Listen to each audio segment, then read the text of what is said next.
مش عارف هو اقنعها ازاي بالطريقة دي. لو حد يعرف يقول لي. الظاهر كده وقت الراجل ده من دهب، عشان كده مش فاضي يروح عند حلاق. كل اللمة دي عشان النطة دي؟ هو ده عرض واشتريتهم مع بعض، ولا واخد دي فوق البيعة؟ محتاجين حد يشرح.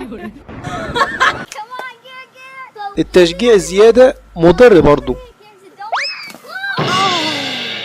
المشكلة اللي واخده الحماس ده هو اللي هيقع في الآخر.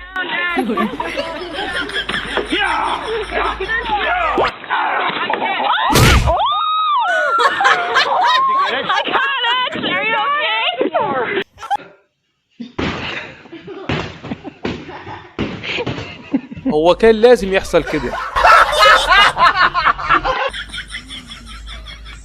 هي ازاي العربية دي مشيت لوحديها كده؟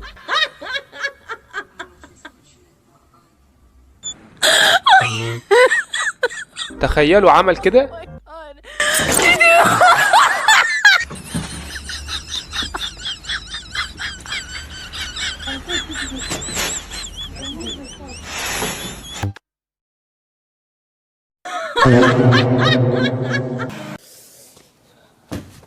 لما يبقى حظك ذكر في كل حاجة. وماله برضو.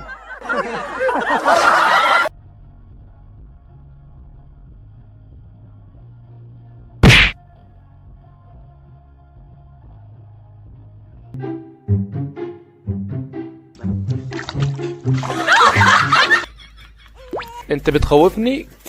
طب تعالى.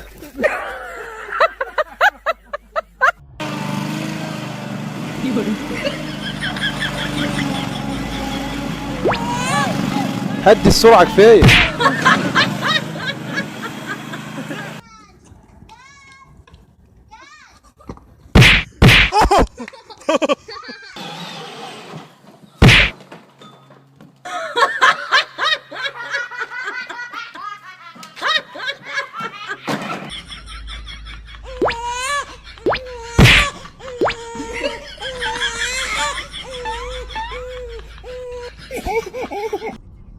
طب هو ايه اللي وقعه؟